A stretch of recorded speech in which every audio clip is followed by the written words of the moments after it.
Let's feel the pulse of what's happening in the Federation as we have been joined by the Public Relations Officer of the Nigerian Cricket Federation, Musa Ehizoje. Thank you so much, Musa, for joining me on the show today. Thank you very much. It's a pleasure to be here. A pleasure to have you, and I would say congratulations are in order. The Federation should be, at this time, giving giveaways for this beautiful achievement by the Junior Yellow Greens. But at this time, what were the key factors behind this dominant performance by the Junior Yellow Greens on the African stage? Thank you very much. It's clearly this is a testament of the investment, the dedication that has been put into women's development of cricket in Nigeria by the board of the Federation led by President Uyi Akpata, understanding that the women's cricket might just be a quickest route to international success. If you remember earlier this year, the senior girls in Ghana during the Africa Games also clinched the bronze medal, and then the Junior Yellow Greens also qualifying from Africa. But again, it is not an overnight success. There's been structures put in place over the last couple of years to track our girls from as young as 13 years through under 15, through under 17. The best girls from across the country are selected through our grassroots program and tournament. So what we see today, it's years of hard work, dedication from every single member, staff, and board of the Nigeria Cricket Federation. 2 years ago, we missed out narrowly on the qualification slots, but this time, I think it was the right time for things to happen. And we're quite pleased because evidently nobody will be saying, do they play cricket in Nigeria? Not to talk about, do girls play cricket in Nigeria? So this is evident, and it has sent shockwaves across Africa and including the world, because the big countries were waiting to see who qualifies from Africa, and Nigeria, proving as the giant of Africa, has come through, and we're very, very pleased with the young girls, and we're very, very happy as a federation. Indeed, the happiness goes round, because I can say with boldness that the Junior Yellow Greens, Nigeria under-19 female team, defeated Zimbabwe 2 times, a test nation for that matter. I must say big congratulations to them. Musa, I remember sometime in 2023, the Cricket Lab and the Nigerian Cricket Federation United, they had to form a bond for a modern indoor training facility in Nigeria. For those who do not know that we have a cricket oval and we play cricket in Nigeria, as you did say. What impact has that had in the growth of female cricket players from grassroots? Because I understood you could bring little girls, little boys who wanted to play the sport and train them. How did that also contribute to the historic qualification? Do we have girls from that grassroots program in this team right now? Okay, for women's cricket, basically the bulk of the players come from the South-South, which is the strongest part when it comes to cricket development, especially Edo State and other parts. And in Edo State specifically, there's a private ground at Iyoba College dedicated to women's cricket alone. It's a private initiative by Pets Foundation. The dressing room, the world standard pitch is for women's cricket. So naturally, most of the camping process and the development process of the girls in preparation for tournaments are usually in Edo State because of that facility. What the Cricket Lab provides is an indoor facility that allows you to have specific training regime. For example, you want to brush up your skills in batting, the lab allows you to do it even when it's raining, because it's an indoor facility. But the context for general growth and development for our women's cricket is much on a larger scale, because at some point you have to consider the peculiarities of different regions and the challenges of bringing the girls together, and where will be most suitable to give them a long-term training regime that will help them deliver in tournaments. And cricket is played outdoor most of the time, so they need an outdoor facility similar to what they will be playing at international tournaments. So the Cricket Lab, yes, provides the opportunity for anybody, not just girls, to come and have a fine-tune your skills in an indoor facility.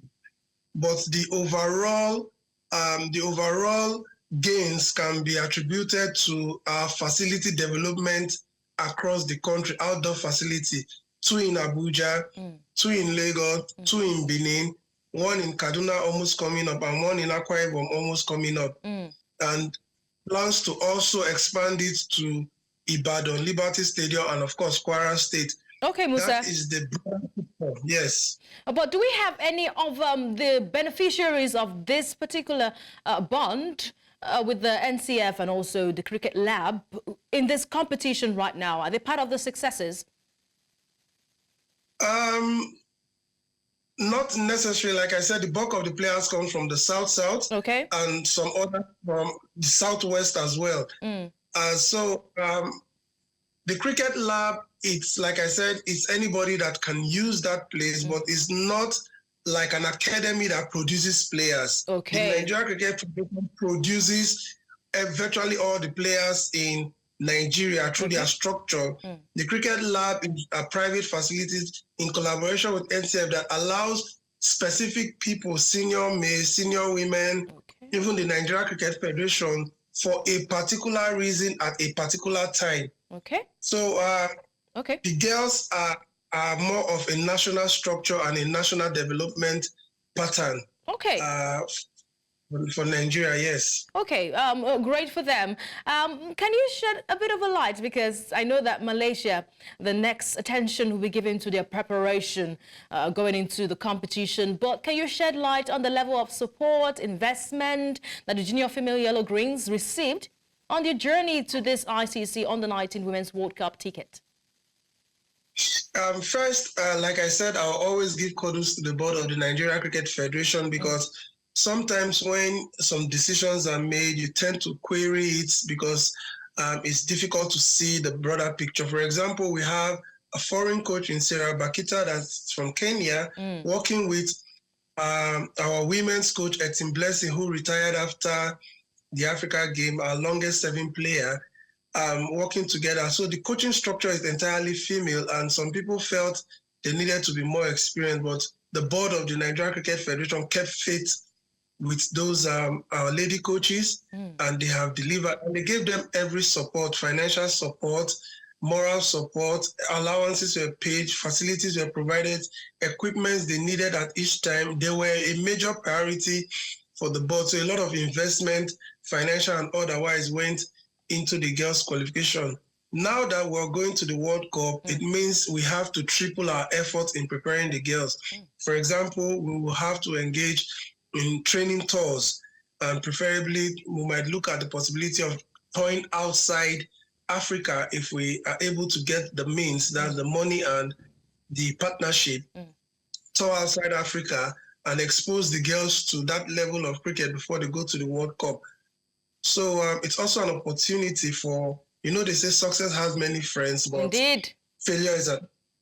Now that we have many friends, we want people to celebrate with us and also use the opportunity to come support. In terms of preparing the girls, financial support, corporate, individual sponsorship should come on board and help prepare the girls properly, so that when they go to Malaysia, we're not just going to participate, but we're also going to be able to make a mark at the world stage, which these girls have proven that they can deliver for us. So it's also like a clarion call to everybody to come support. We actually, in plain terms, need money in the federation, and corporate sponsorship is this is the best time to come through. Okay, I'm hoping that the Ministry of Sport too can come through first before all these you've mentioned. But I'm still in a celebratory mood, so I'm not going to let the whole clamor for support, you know, deter that. What plans are in top gear ahead of their return? Any reception, whatever? Just give us the itinerary that will be done for the Junior Yellow Greens. Yeah, I can tell you for free that cricket is the most technical game as well as the most fun and entertaining game in the world. When you get involved, you get addicted, and then you get obsessed. For the girls' arrival, there's going to be a carnival, a party at the Tafawa Balewa Square Cricket Oval. to actually welcome them. The party will start from the airport where they arrive, and it's been thrown open to everybody that wants to come. And then in TVS, there's a reception for which all cricket lovers, fans will gather to congratulate and to celebrate the girls.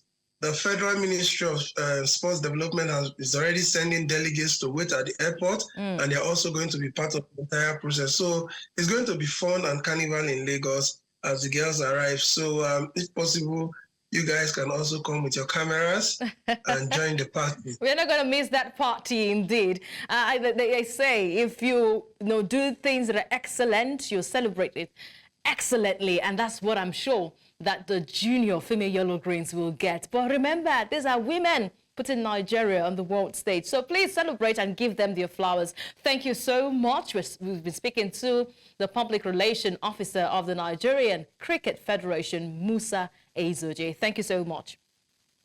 Thank you very much. My pleasure.